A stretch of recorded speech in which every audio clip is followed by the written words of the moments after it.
Hello fans, collectors, investors. Welcome back to Iconic Baseball. Iconic Al here. The last 6 months has been kind of quiet for me in terms of pickups. Haven't added a lot to my collection in the last 6 months. My hobby budget has funneled mostly into collection management, display, storage, grading, sort of maintenance things. And you know, I take a lot of joy in that. Organizing my collection, slabbing elements of my collection, and a big goal for me going into this year was to slab the remaining cards in my collection that were unslabbed. I have about 280 cards in my core PC.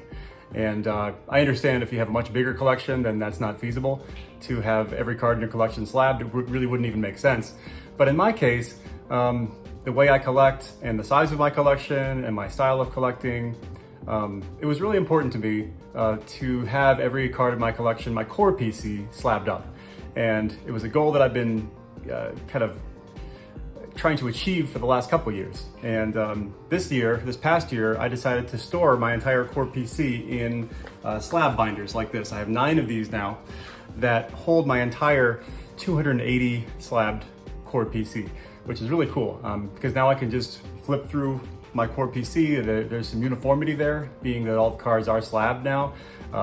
As of last week, I just got the remaining 40 cards back from PSA. And so now I'm happy to say that my goal of having my whole collection slabbed has now been achieved. So that's where a lot of my resources have been funneling, and it's been, you know, very rewarding for me. I hear a lot of people in the hobby talk about grading as a scam, a waste of money. Why would you throw that money away? Wouldn't you rather buy more cards with that money? And I see that perspective. If that's the way you collect and want to spend on your collection, that's totally everyone's choice to do that. My take on grading is a little different. Certainly you could grade the wrong cards. You could choose to grade with the wrong company. You could, yes, it's very possible to throw away money on grading. But if you're practiced, you know what you're doing, you're grading the right cards, you're using the right services, you're using the right company on the right card, then you really can add value with grading and lock in long-term value in a collection. And my buddy Greg over at Midlife Cards likes to use analogies when he's talking about the hobby. And so I'll pull a Greg here. And you know, the way I think about grading is sort of like remodeling or renovating a home.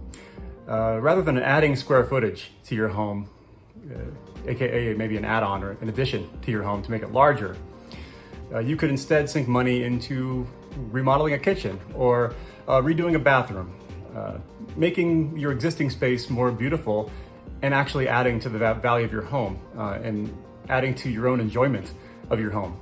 Will you enjoy taking a shower in that beautiful new rain shower that you put in?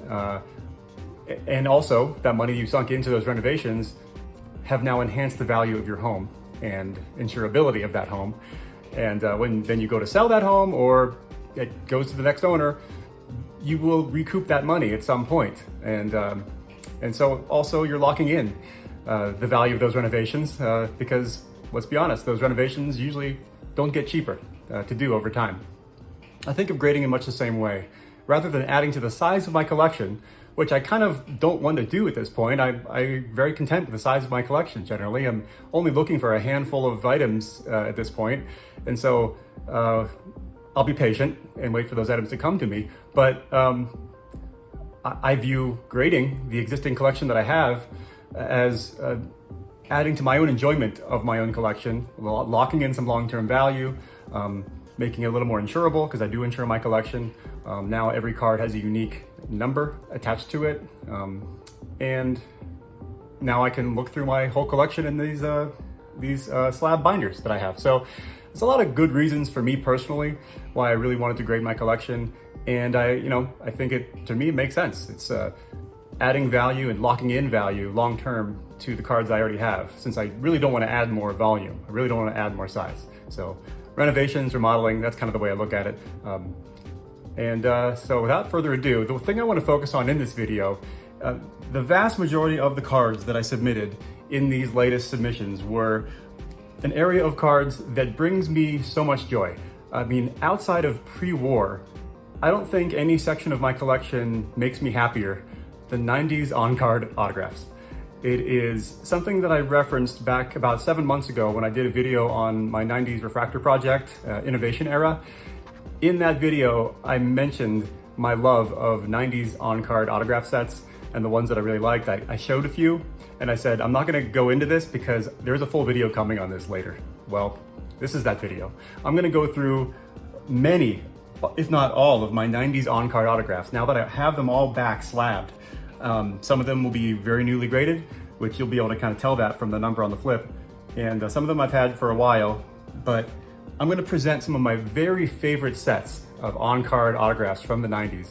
And kind of maybe chronologically. I'll start early 90s and go through late 90s.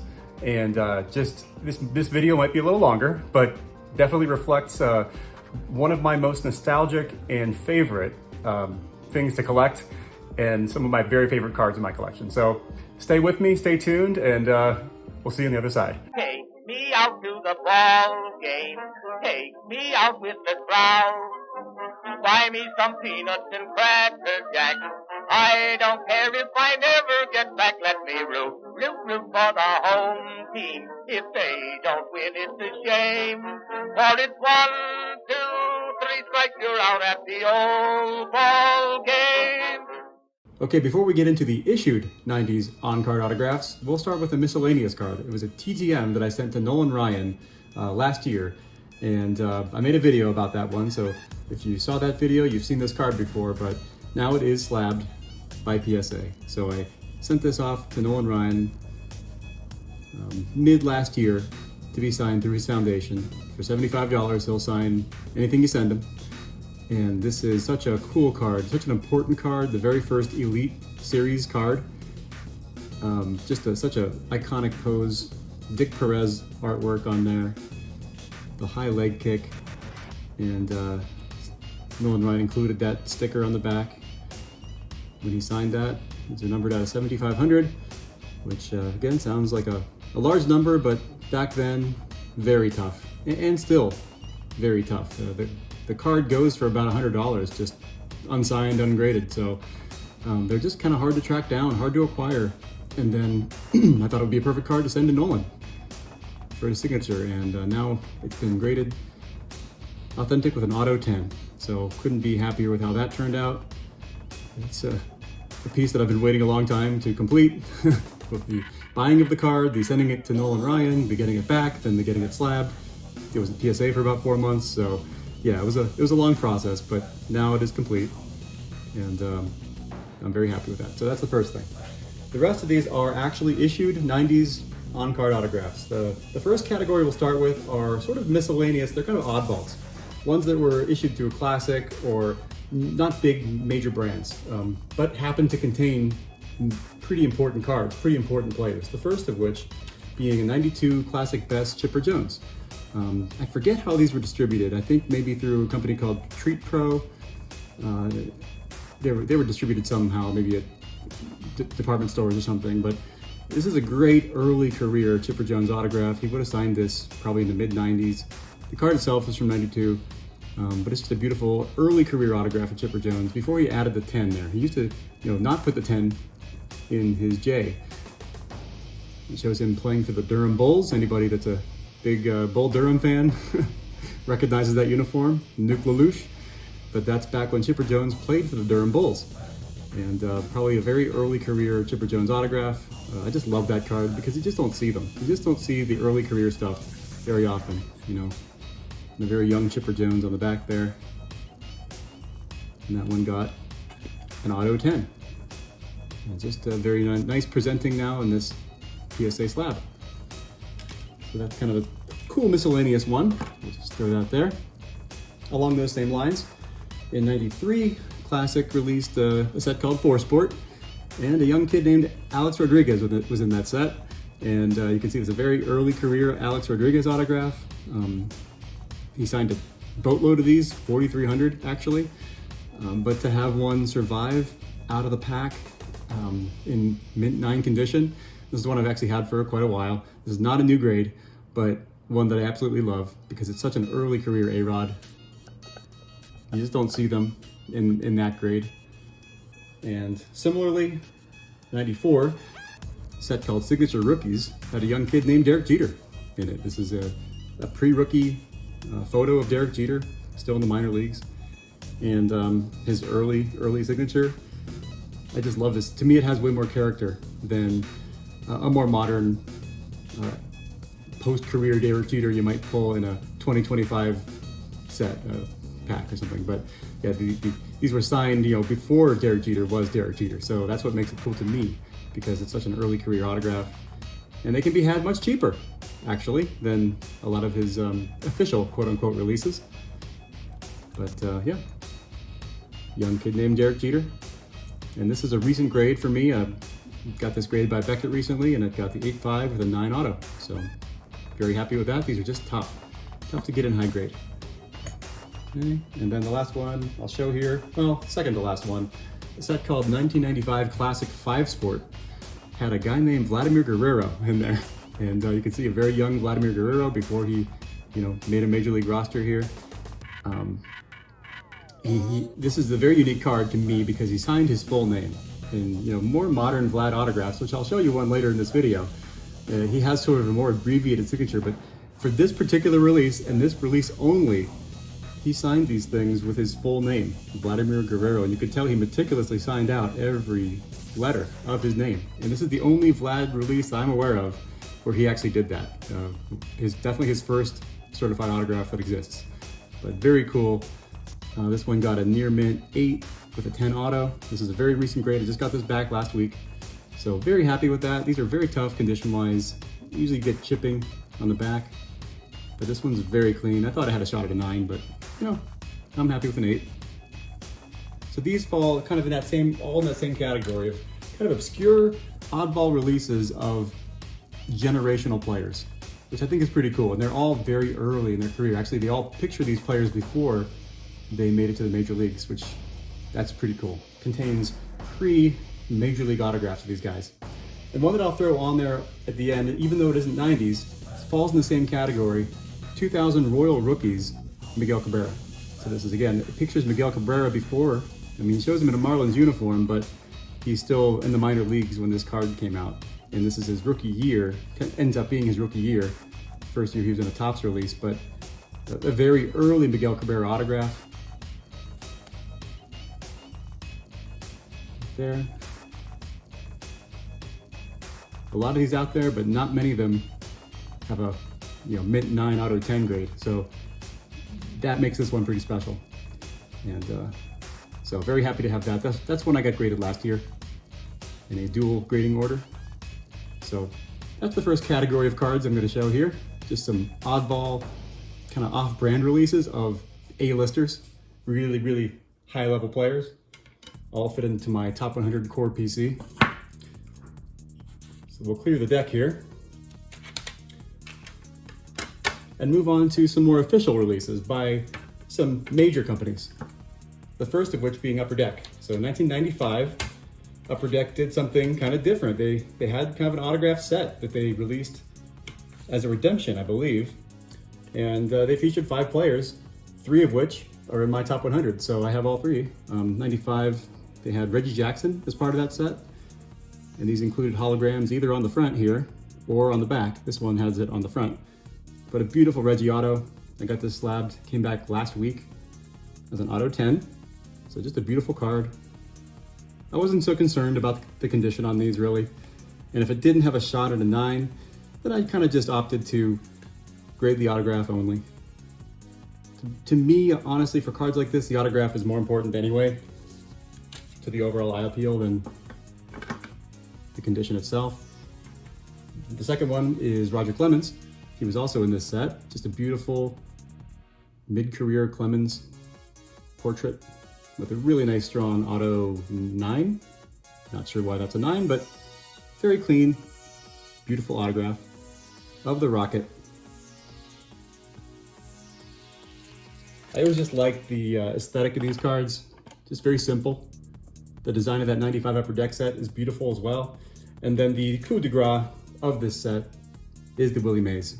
So this is my Willie Mays signed card. I'm never gonna need another one. How beautiful this one is. It's a beautiful pose of him on the Giants.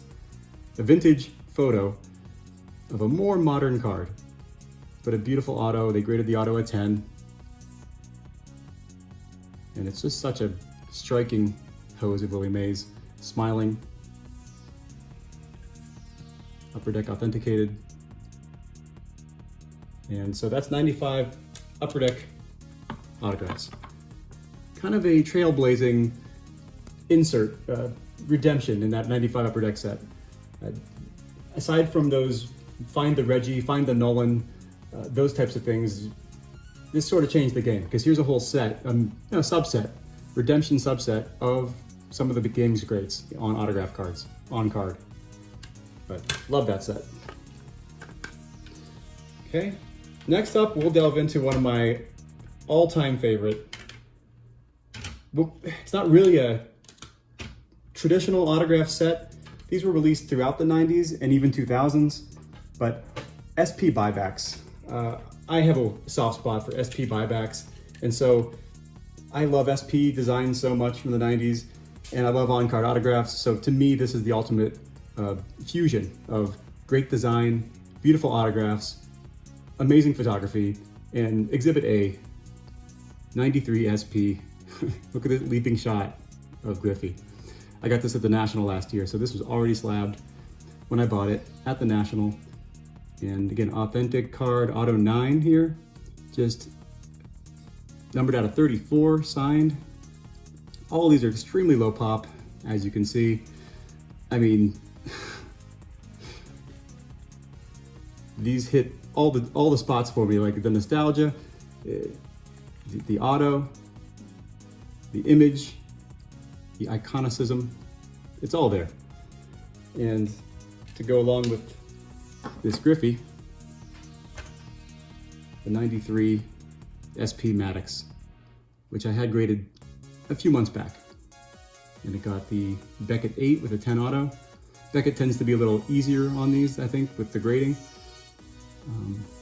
Only 22 of those signed by Mr. Maddox, but just a glorious set, these 93 SPs, and then the buybacks are just phenomenal. So two great examples there of, two of the greatest of their generation, Griffey and Maddox. Along those same lines, 94, the 94 SP design right here, I also had the Griffey. This came back to me last week. It's a little bit of a darker card. You have to get it in the right light, really, to see that whole autograph. Really is a nice autograph, but you just have to get it in the right light. But this got the auto 9, authentic. But look at that pose. He just hit a ball a long way. And so I have amassed a bit of a Griffey run here with these SPs. That's the 93 you see there. There's the 94. With that, you have the Gwyn in the 94 set. Beautiful shot of him on the bench. Another one that I graded through Beckett a few months back. But just beautiful cards. And one more for 94 is the Greg Maddox. It's a pickup off eBay that I had a few months back. The price was right, the grade was right. Just a great pose of Maddox. Low number, only 19 of these signed. This is number, I think, 8 out of 19. So it's a very limited card. And yeah, couldn't pass it up for the price. I think it was 250 bucks, something like that. And probably a pop 1 or pop 2 at this grade. So those are also 94s. Moving on to 95 SP, again, completing the Griffey run that I'm starting here. A beautiful 95 SP buyback of Ken Griffey Jr. with a 10 auto. Just a great shot, great set design. Nothing not to like there. Classic mid-90s Griffey to go along with 93, 94, and 95 SP. The other 95 SP that I have is a beautiful Tom Glavine buyback. Also came back in auto 10. This is the only one PSA has ever slabbed. So as you're going through, I've seen some of these pops, you'll notice there is a striking similarity to pre-war. The pops are very, very low. There are not many of these on-card 90s autographs slabbed, period. There just aren't. So there's a lot of scarcity with these, which I like that element too. Something cool about 90s inserts in general is the low pops. And then moving on to 96 SP, of course, the Griffey.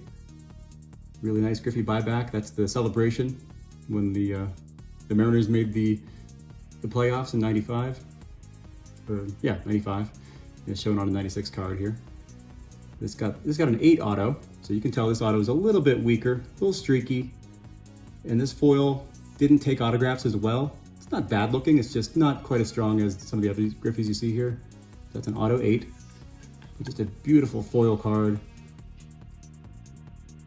So this kind of completes my SP run here of Griffey buybacks. The 93, 94, 95, and 96 Griffey SP buyback autos, which there aren't 4 sets that I probably enjoy more in the 90s, to be honest.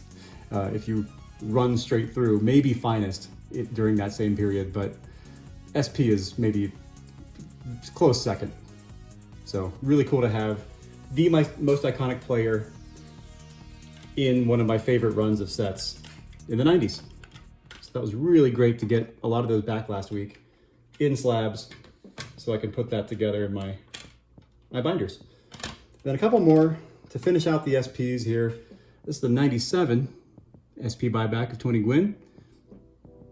8.5 with the 10 auto, very limited, numbered out of 24 only. But just a really nice, 97s were nice too. Really nice foil. Tough to get high grades on these. And then finally, I'll just throw one in there from, I think this was from a 2000. This is a Ripken buyback from 2000 SP. So it doesn't quite make the 90s, but I thought it was fair to show it. So that's kind of what I have for 90s SP buyback. And share a lot of nostalgia for those set designs. And I just love the scarcity with them. And well, I've said enough about those. Okay, now we'll move on to some of the more traditional 90s autograph sets. Whole sets of autograph cards, which really, the one that started everything was Leaf Signature, 96 Leaf Signature. And here you see the base bronze, Pedro Martinez. This came back to me last week in a Gem Mint 10. So I knew it was in nice condition, but I did not think it would get a 10. I'm pretty surprised. I can't believe this got a 10. I mean, I obviously can't find anything wrong with it, so I'm not surprised, not that surprised, but that's a Pedro, his first certified autograph card in a 10. So that's one that I think I'll sell. And the reason, not only because it's a 10, I think I'll get more money for it, and I'm not really a guy who targets 10s a lot, is because I already had this one, the silver autograph of Pedro in a 9 mint with a 10 auto. This is one that I got online, I think last year, early last year. And so this was sort of an extra for me anyway. And so this will be my keeper for my collection. I kind of like the quality of the autograph a little better anyway. It's a silver, so it's a little scarcer than the bronze. So that's the one that I'm going to keep for the PC. And I'm going to sell this 10. Probably that'll hit eBay probably sometime next week. Unless someone contacts me, you can contact me on Instagram if there's anybody out there that really wants that one. It is for sale. And then just to show you an example of Leaf Signature Extended Series, this is a Jason Kendall that I had in my Pirates PC. Not a top 100 player, not in my core PC, so not one that I'm going to slab, but this is the Extended Series from Leaf Signature. So you have the bronze, the silver, and there was gold. Centuries, and then you had this one and the century of this one, which is out of 100, but that's 96 Leaf Signature. And moving on from 96, we have 97 Donner Signature, who continued that tradition of one autograph per pack back in the 90s, which was mind-blowing back in the day. These were high-end packs. This is an example of a base red Donner Signature. This is Jason Kendall. I actually pulled that out of a pack my brother gave me. Shout out to High Pop Professor. He gave me a couple packs of 97 Donner Signature, which were not cheap packs because you get one autograph in every pack, and I happened to pull the Pirate, the hometown boy, Jason Kendall. So that's pretty cool. Again, part of my Pirates PC. Yeah. And then the more notable card I have from that set is what I got from my dad. This is the Barry Bonds Millennium Marks autograph from '97, Donruss signature. Beautiful autograph of Barry, beautiful pose. Such a classic image. I had this graded sometime early last year, and this got an 8 with a 10 auto, so very happy with that. I think Barry only signed maybe 350 of these, maybe 400 of these. It must have been 400 because this is number 393. So yeah, I think he signed 400 of these. So very limited. These are not cheap, and low pop for sure. So that's 97. Donruss signature. Put Barry right here.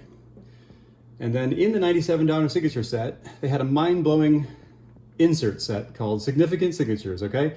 And this is the first time that they incorporated an insert set that had on-card autographs of all-time greats in a modern set. So you had guys like Al Kaline. Beautiful autograph of Al Kaline that you could just pull out of a modern set, which, again, hadn't seen that before. It's pretty commonplace now. They do this very often now, but back in 1997, this was a groundbreaking issue where you could get these inserts of all-time greats interspersed within your modern stars, like Barry Bonds. So you have the Al Kaline. This one got graded a mint 9 with a 10 auto. And these are very low population. All these, even though they are numbered out of 2,000, sounds like a lot. Very few of these survive in nice condition and end up getting slabbed in nice condition. So very happy with that 9, 10. I also got a Carl Yastrzemski, which got a 9. The auto was a little streaky, so I opted not to grade the auto on this one, just the card. So the card got a 9, mint 9. But a beautiful Yaz. Yeah, remember these were highly sought after back in the day. I mean, this was such a cool set. And I also have the Tom Seaver. I've showed most of these on my countdown videos previously, but they were not slabbed. Now they're slabbed. This one was slabbed in mint 9, again with an auto. Authentic, because, you know, again, a little streakiness in the auto, but really nice condition on the card. Tom Terrific. Shout out to Mookie Chilson. Yeah, I just love all these.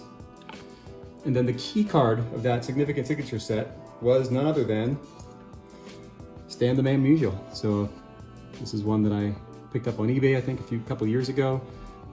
Rare to find these in gem mint condition. This is a Beckett 9.5 with a 10 auto.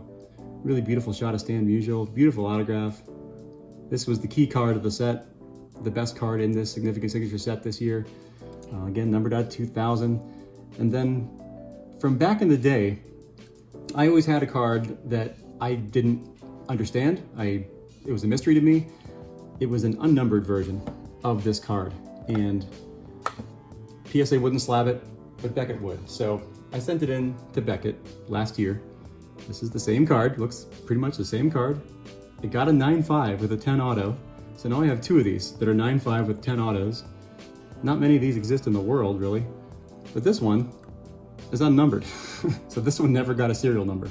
Not sure how, whether this was more of a out the back door type of thing, or whether it was Stan Musial's own copy, or executive got some of these out the back door unnumbered. I don't know, but I believe it's the only unnumbered copy that's ever been graded. Maybe the only unnumbered copy that exists. I don't know, but that's my tandem of Stan Musial, numbered, unnumbered.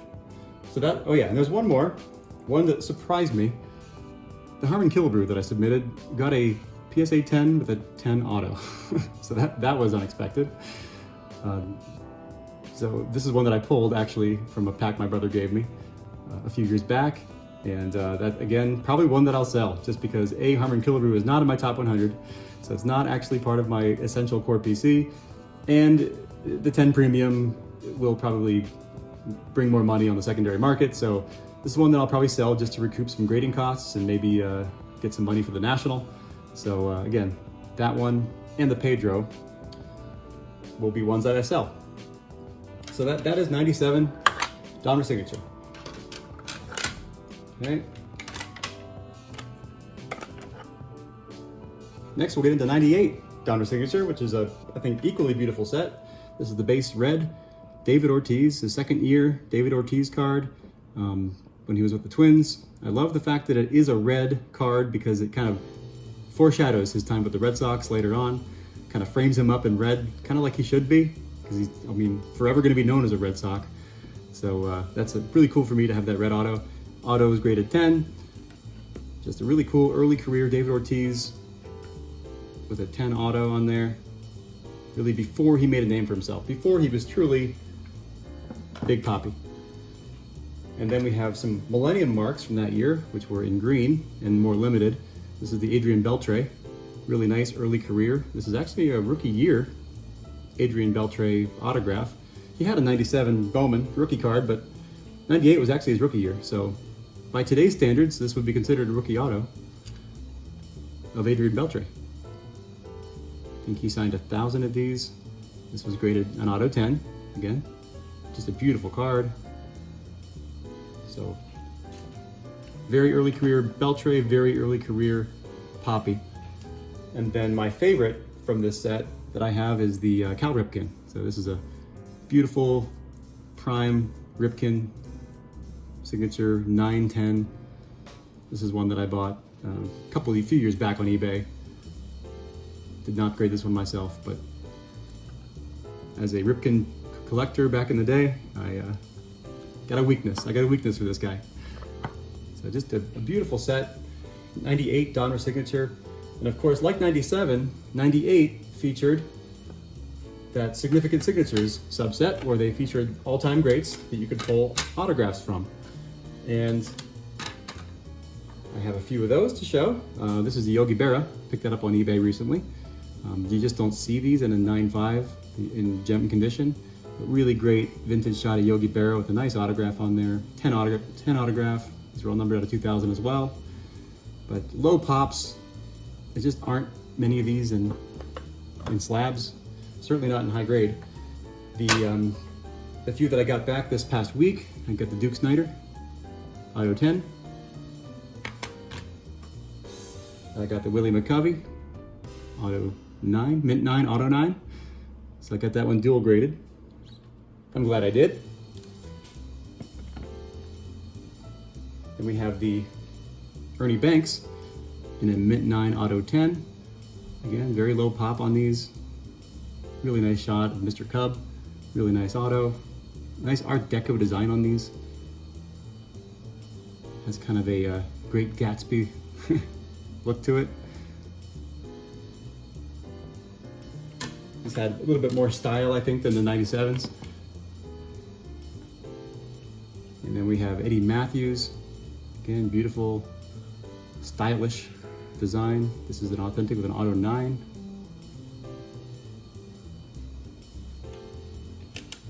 And then last but not, well, I have two more. George Brett. This one came back authentic with an auto 10. So here in George Brett and Eddie Matthews, you have two of the greatest third basemen of all time. And then the key card of the set, as Stan Musial was in 97, in 98 it was Sandy Koufax. So really cool. And this is one of his most coveted autographs. And certainly his own in the autograph refractor from his from his days here. Because, you know, look at that refractor. So that's a mint 9, auto 9. One of the greatest lefties of all time, Mr. Sanford, Sandy Koufax. So that's what I have for 98 Significant Signatures. Another set in 98 that I think might be my favorite on-card set of all time is Chirography. 98 SP Chirography. Just look at those. It has that look that it's like in a scrap album, a photo album. Looks like the corners are kind of tucked in there on the photo. I mean, look at that beautiful space for the autograph. And there's an amazing Pudge Rodriguez on-card auto. From his prime, it's a mint 9 card.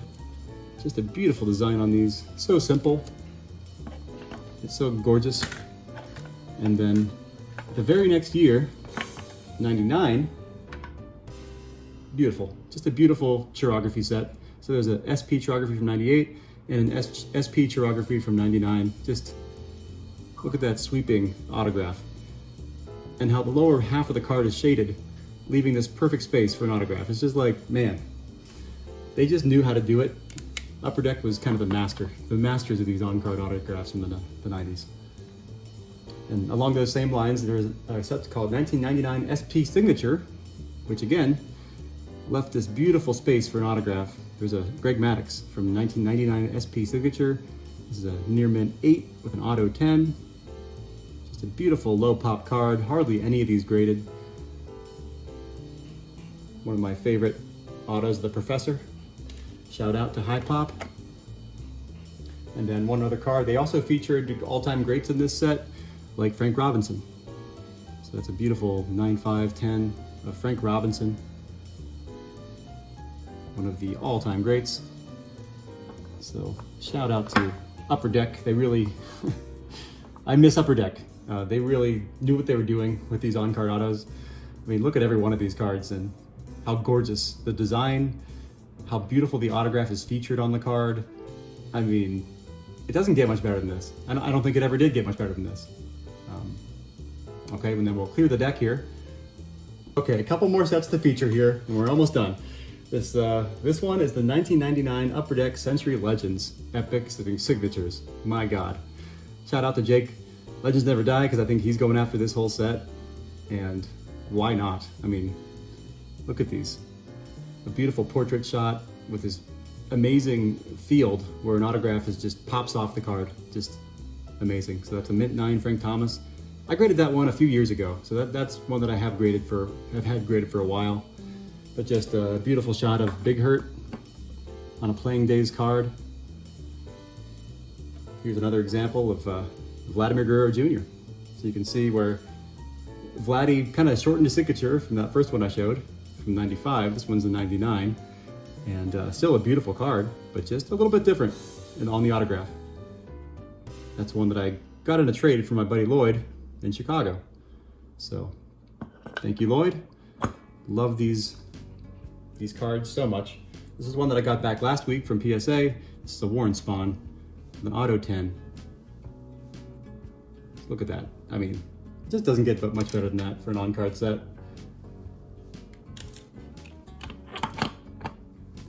Here's another one from just other last order here. A Johnny Bench mint 9 auto 9.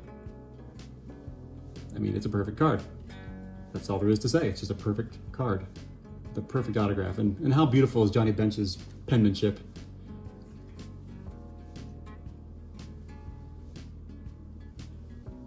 Yeah, mint 9, auto 9. Gotta love that. A few more here. We got Frank Robinson in this set. Mint 9, auto 10. Again, just, you can't say enough about how beautiful these cards are. I mean, probably sound like a broken record, but I don't care. Steve Carlton, mint 9, auto 10. I really tried to select the cards that I really thought would grade high and dual grade those and not dual grade all of them. Both for cost reasons, and also I think I'd rather just have a auto 10 versus a, PSA 6 with an auto 10. So that's what I did with this Yogi Berra. Opted to just have the autograph graded, which it got a 10. But beautiful Yogi. Look at that. And then two more here that really kind of blew me away. This Bob Gibson got a Gem Mint 10 with an auto 10. So a PSA 20 on that one. And again, that's very low population. I think two of them have achieved that, or it's single digits, I know that. I'll show the pops here. But what a cool Bob Gibson to have in a PSA 10-10. And one of those rare shots of Bob Gibson smiling. You didn't see that much. And then last but not least, shout out to all my Pirates people out there. Bill Mazeroski. This is one that I wanted slab for my Pirates PC just because I thought it had high grade potential, and it turns out I was right. This is a Gem Mint 10 with an auto 10 of the great Bill Mazeroski, hero of 1960 World Series. And wow, yeah, that's going to be a keeper just because it's Bill Mazeroski and I'm a Pirates fan. Usually I sell 10s, but not going to sell that 10. All right, so that's the Epic Signatures. Okay, the last set I'm going to feature here is the 2000 Upper Deck Legends Legendary Signatures. And these are just beautiful cards. Again, I'll reiterate that Upper Deck they owned the space. And that's a beautiful Randy Johnson. Mint 9, Auto 10. This came back last week. It's a prime unit. Pictures him on the D-backs, you know, like at that time when he was just about to make that run to the World Series in 2001. I mean, this was peak unit right here. So just the fact that it, you know, comes from his peak, it really does matter to me. It's playing days, prime playing days, and just a beautiful example of his autograph. So very happy with that. And we'll have the GOAT at third base, Mike Schmidt. This one got an auto 8, which I thought that might have got a 9, but an 8 it will be. But beautiful Mike Schmidt. And then this one, another Stan Musial from this set. I got that at the National last year, and I bought it ungraded. I think it was 60 or 70 bucks, and thought, why not? And the auto got a 10. That's one I may sell because I already have a few Stan Musials, or I may just sell one of those 97s that I showed earlier. But I'll probably sell one of my Musials, just not sure which one yet. And then I got a Jim Palmer in that set, and that's actually a double, so I'll be selling one of those Jim Palmers. I have this one, it's a mint 9. The auto is a little bit streaky, not bad, but that one's just a mint 9. Then last week I got back my other Jim Palmer, which came back in mint 9, auto 10. So, and the auto is a little stronger on this one. So I think I'll keep this one and sell that one. So I do have a few cards I'll be moving along here and selling on eBay, just kind of extras, duplicates, ones that they're kind of redundant in my collection. I definitely don't want redundancy in my collection, so that's something I try to avoid. And then I'll show one additional card here because it's cool, even though it doesn't fall into the 90s. I got this back a couple of years ago. Don't think I ever really showed it on YouTube since it was graded, but look at this card. The 2002 Bowman Heritage, Albert Pujols, an on-card, second year autograph. Always been one of my favorite cards. And it came back a mint 9, auto 10. It's just a really special card. And modeled after that early 54 Bowman design. But just, yeah, not 90s, but I feel like it kind of fits into this group of on-card, beautiful on-card autographs from early career. So that's what I have to show you. Sorry about the length of this thing, but again, these are some of my all-time favorite designs, my all-time favorite cards, and a part of my PC that I'm very proud of and brings me a lot of joy. So thanks for sharing in my joy. And until next time, everyone, keep collecting and stay iconic.